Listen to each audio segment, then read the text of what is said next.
yeah, what's good, what's poppin'? It's your girl, Amara la Negra, and you're listening to Exactly Amara, a production of iHeart Radio. Bueno, mi amor, mira, today we have such an important topic. Ya ustedes saben, I was holding in my secret for a while, and everybody officially knows that I am a future mother of two. I am pregnant of twins. Yay! Super excited. This is such an amazing moment in my life. However, it wasn't necessarily a pregnancy I was expecting, I was looking for, I was wishing for eventually, but not when it happened. And I think that God's timing is perfect. Everything happens in due time. And I'm talking about it this way because I know that there's a lot of girls, a lot of women that have gotten pregnant. You don't know what to do. You think that it's bad timing. Obviously me being a woman in the entertainment industry, I'm extremely ambitious. I'm always looking for the next project. I'm always looking for the next bigger thing to do. And while being pregnant, I am currently doing 3 TV shows. I have my podcast. I have my real estate. I have a lot of things. And I just didn't feel like I was prepared. And then later on, nonetheless, that I think I would end up being a single mother. And that's another story. You guys can wait for another episode of that, Single Mothers. Pero I waited for so long and I just wanted to do things the right way. I think it's also parte de la comunidad latina y sueño de toda mujer. All women, we dream of getting married with the white dress and having a husband and having a home and just the fairy tale. And I didn't get my fairy tale. It doesn't mean that I can't get it eventually because es como dicen, padre no es el que engendra, es el que cría. So it doesn't mean that I can't get my fairy tale eventually, but the process of my conceivinghood, the process for me wasn't necessarily the easiest. For those that got to see Love and Hip Hop Miami, you guys had the opportunity to see a little bit into my life, probably more than I would have wanted to expose in the first place. I showed you guys that I had a miscarriage. The part that I didn't say was I was pregnant originally with triplets, all natural, no in vitro, no nothing like that. I come from a very fertile line of women where my grandmother had 16 children, 16, 14. My uncle has 12 kids. Like, it's a very Dominican, campo thing where it's normal. And to them, they were like, well, you're starting late. You're already like old. You're in your 30s and you're going to start having kids now. It's like, but obviously my lifestyle is different than theirs. But I originally was pregnant with 3. I lost 1, and I currently have my twins, which, I'm excited. I'm happy. But in the process of me losing what I thought was my only pregnancy at the moment, I cried, I suffered, I was upset physically and emotionally. Mainly like emotionally because I felt like, conchale, I wasn't ready, but now that I feel that I'm ready, I lost my opportunity to be a mom, maybe is a sign from God. And then I felt physically hurt because the cramps I was going through, I was bleeding, the cramps. It was just so much because it's terrible. When you have a miscarriage, I don't think a lot of people understand that you still, a lot of times, you still go through contractions. And I remember seeing myself bleeding, my thighs. I was just bleeding and I was like, what the hell? Like, this is not like a period. And I was bleeding for 3 weeks straight. But I also have fibroids. And that's another topic that's really important that eventually we'll talk about because it happens a lot in the African American community. It happens a lot amongst La Raza Negra. And a lot of women overall, have fibroids, things that you don't know till you go get that checked out. And that can also be a reason of infertility and many things. So today, since, my journey has been so public on social media, I hadn't had an opportunity to really talk about it freely like I am right now through my platform. And I wanted to bring a guest. Because, today's topic is about infertility and reproduction. And I know that there's a lot of women out there, more than I ever even knew, that want to have babies and can't. That they struggle to get pregnant. I just felt like, well, I'm a very fertile person. I'm a very fertile woman, even though that I'm just finally deciding to have kids now. Al buen entendedor, pocas palabras, you get what I'm saying. This entertainment industry, your career is priority. And a lot of times, if anything happened, it was like, this is not the right time. I have other priorities, right? But I just never knew that there were so many women out there trying to conceive and they couldn't. So today I have my friend Rachel, or I don't know if to call her Rachel or Rachel la loca. Which one?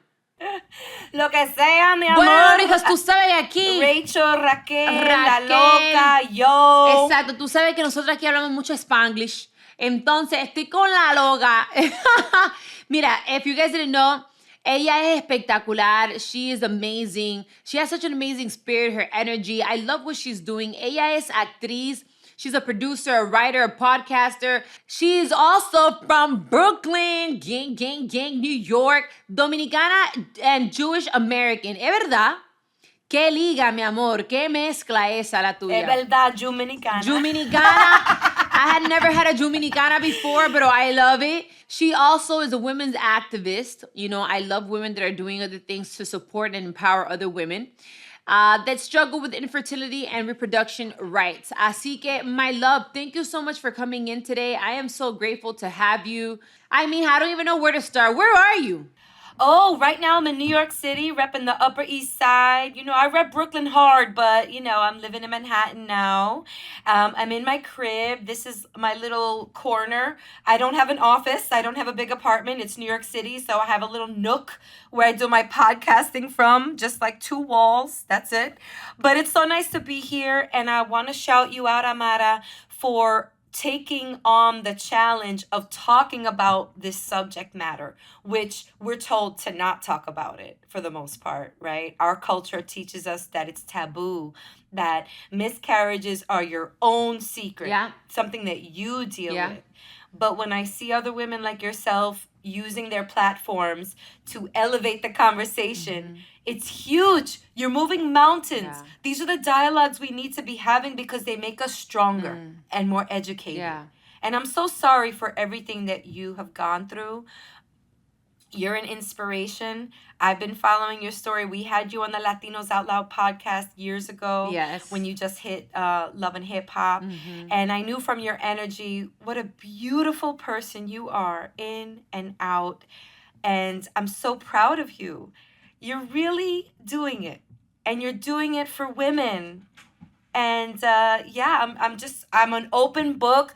I want to share my experience and anything else you want to know. Bueno, mira, the first thing I want to know is, it is true, not only in the Latino community, I also know in many other cultures, when you talk about, a miscarriage, it is like a secret. And a lot of times it's something that, and religiously también, but in many occasions they blame women for it. You must have done something. This, this is the curse, or this is a punishment, or this is and a lot of times it can bring a lot of pressure onto women as if it's our fault and not because it happened through natural causes. But I want to know what inspired you, what motivated you to want to be an activist for, reproduction rights and for women that are suffering infertility? I went through a lot on my own. I had an uphill battle to become a mother. Just in a nutshell, I lost 5 pregnancies. Oh, wow. The first one I lost to a genetic abnormality. Yeah, I had a baby girl. I was pregnant at 16 weeks. They did all the testing and they found that she had a genetic abnormality, trisomy 21. I had to have a DNC or an abortion where I had to terminate the pregnancy, or I chose to terminate the pregnancy at 16 weeks. And again, due to a genetic abnormality.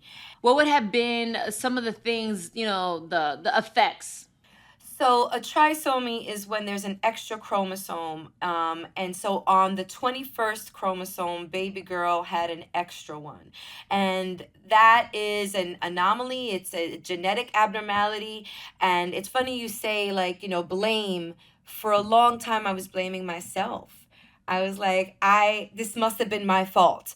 During the process of when she was being formed in my womb, I must have ate something wrong. I must have had too much gandules with the arroz con gandules. I must have did something, but I did nothing, The doctor explained that the chances of a woman at that time, my age, in my early 30s, of having that is 1 in 1,000. And I kept asking myself, why am I the one? Why me?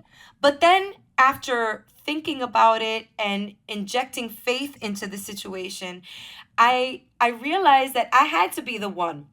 I had to represent for that 1 in 1,000 women, because I was the one chosen. Because I was going to get through it, and I was going to learn from it and talk about it and motivate other women. So that was the first loss. But, after going through what we went through to have that baby, or I'm sorry, to have that pregnancy, I thought that there was something wrong. So I went to a reproductive endocrinologist to run some tests and to see what was happening and why it took me so long to get pregnant in the first place. I was diagnosed with polycystic ovarian syndrome, also known as PCOS, which doesn't make a woman infertile, but it sure does make her chances of getting pregnant harder. It's hormonal. There are hormone issues as a result, diet issues. I've been overweight my whole life until 3 years ago. We'll talk about that in a sec. And that's also in play. That's part of the reason. So back to the losses. After that, I decided to undergo infertility treatments. So we started with Iui Intrauterine Insemination. And I did Iui while saying ay, because it's a lot on your body. Okay, there's a lot of injections, there's a lot of blood and blood thinners. Intrauterine insemination was uncomfortable. I call it the turkey baster method. Basically, they take, a turkey baster full of your husband's semen or your partner's semen, and they just squirt it up there during your most fertile period. So that did not work. Tell me about this. This process is painful, because I've heard so many people talk about, oh, I'm going to get in vitro and I'm just going to, whatever. And they talk about it so easily, as if this is not a real process. Is this process does it hurt? Is it uncomfortable? What's the worst part of the process? Because I feel like at this point, a lot of people are making it more like a trend. I'm just going to go get in vitro, instead of understanding and realizing, yes, you can go ahead and do it for those that financially can afford it or whatever. If you want to pick how many you want to have, the sexes and all these other things. But this is really for a lot of women that really have issues and have problems and difficulties being able to conceive. I love this question. Oh man. Okay. You would think that from how it's depicted on media, how the celebrities talk about it, what you just mentioned, that IVF is the answer. If you can't get pregnant, get IVF. It'll get you knocked up. That's the tagline. Okay, no, not that easy. Not as easy breezy as one would think.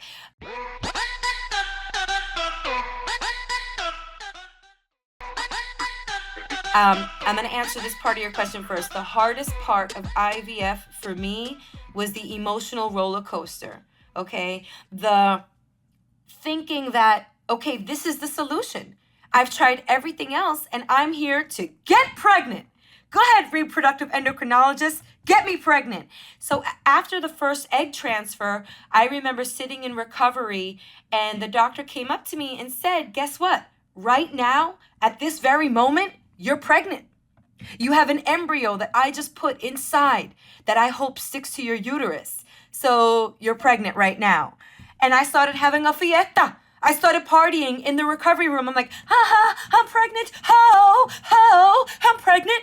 And then a few days later, my HCG levels started to dip, and I started to lose the pregnancy, and I was no longer pregnant, and I couldn't figure that out. I'm like, hold up. The doctor just told me that I was pregnant in the recovery room, and now I'm not? What happened, IVF? I thought you're the solution. So to break that down, it's not easy. The emotional part of it is the, elevating your spirits, your big transfer day. You're going to get this embryo that the doctors and the biologists were working so hard on perfecting. And then they put it inside of you and you hope that it sticks. And then it's those next few weeks of just sort of waiting on the plank to find out whether you're going to jump in or move back. And it's terrible. It's terrible. I was not able to celebrate at any point during my IVF journey. And I know that sounds a bit negative and down, but I guess after losing a pregnancy, after going through all the difficulty, and then sort of you're on this like thin ice of, am I going to make it? Is this it? Am I finally going to be a mom? And then let's talk about the financial repercussions. Eso mismo quería saber yo, porque esa es otra cosa, que ese proceso es bien costoso. It's very expensive. The people be thinking como que, ay, if this is going to cost me nothing or the insurance is going to cover it. No, mama. Doing the IV and going through the process, not only is it emotionally a roller coaster, not only is it financially a roller coaster, not only is it physically a roller coaster, esto es un proceso, and not only for you, if you're doing it by yourself, I can only but imagine, it's tough because you have to go through the process by yourself. But if you have a partner that's also doing this process with you, let's not forget about men as well. These men that want to support their women and want to have children just as bad as many women, this is a roller coaster of emotions for them as well. And financially, I'm sure too. So háblame del dinero. ¿Cuánto cuesta esto? So my insurance company, at the time I was working full-time as a marketer, and so the insurance covered a big percentage of the process, but the insurance did not cover the drugs. And the drugs in total, after 4 rounds of IVF, transferring 2 embryos each round, and also in those second, third, and fourth rounds of IVF, the doctors also baked in another approach, with other drugs needed. The drugs came out to about $28,000. Okay? And that is insane. That is insane. Between, just the hormones, injections, other procedures that I needed before the transfer, we decided to do another DNC to sort of clean me out, Dika, and to then do the embryo. We did something where they suppressed my immune system, where I had to have an intravenous of some sort of, cocktail, some concoction that literally suppressed my immune system for a week because the doctors thought that it was some sort of compromised ailment that I had that was rejecting each pregnancy from IVF because none of them were sticking for more than 8 or 10 weeks.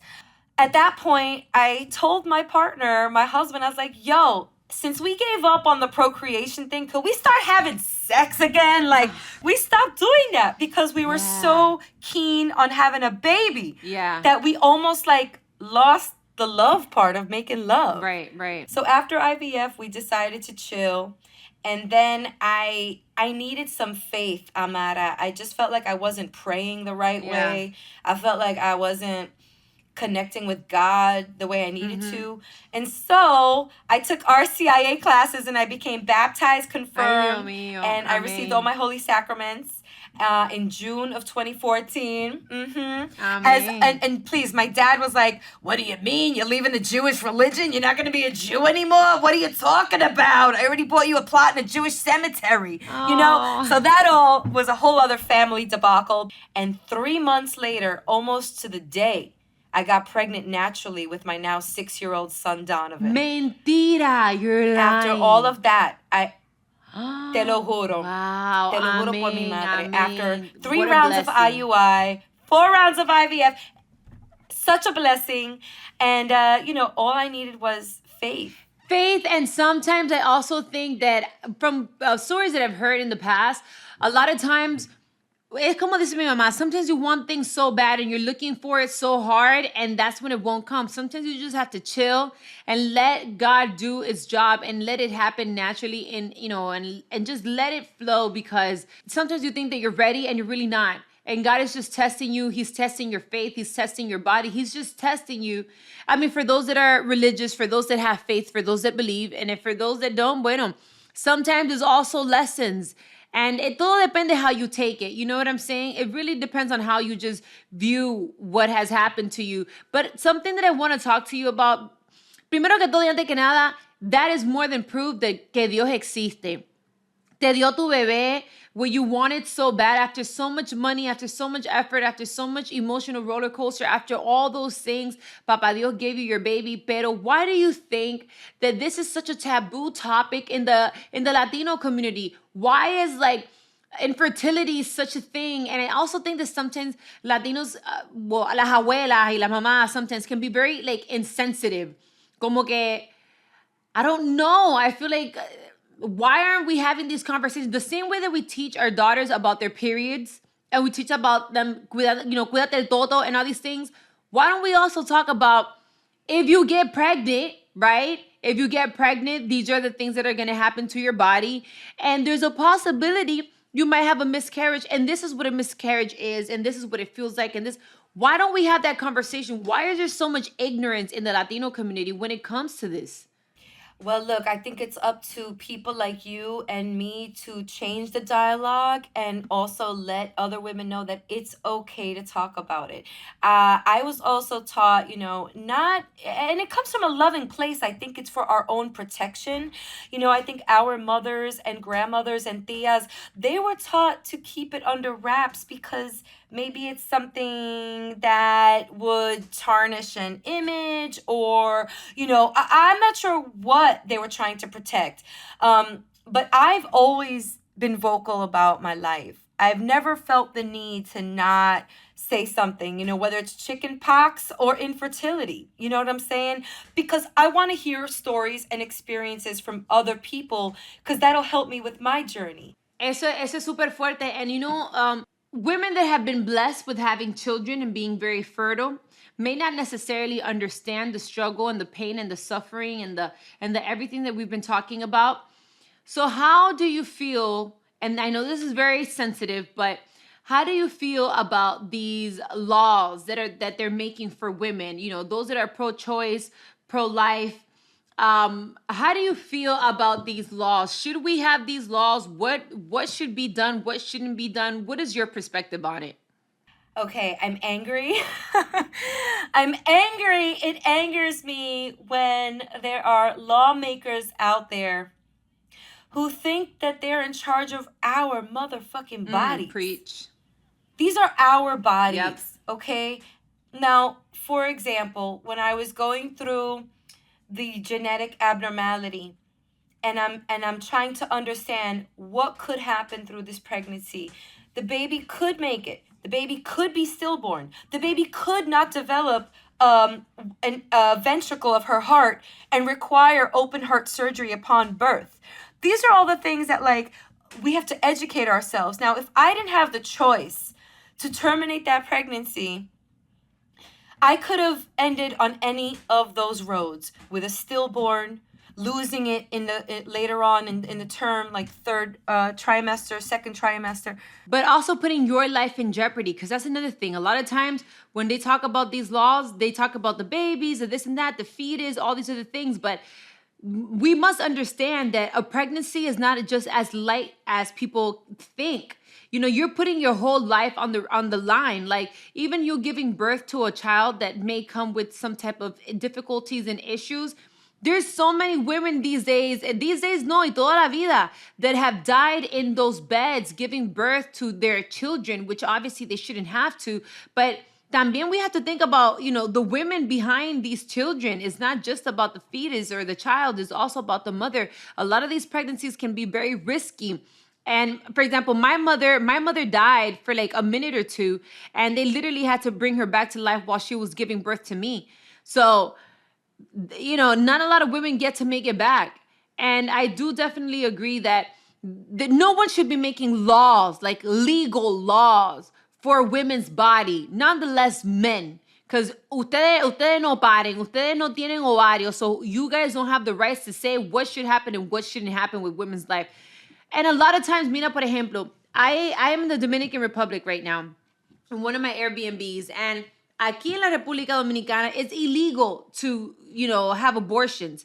So what do you see very often? You see women giving birth to babies, wrapping them up in garbage bags, and just literally throwing them in the garbage bag, throwing them en un campo somewhere. You find people, los vecinos, finding babies in bags. You see a whole bunch of babies out in the streets. Babies, ya te estoy diciendo, little kids, 3, 4 years old, out in the street begging for money, que los dejan abandonado. They just abandon them. So is this a better option? Because we know that while they're trying to somewhat fix an issue, they're also creating another one.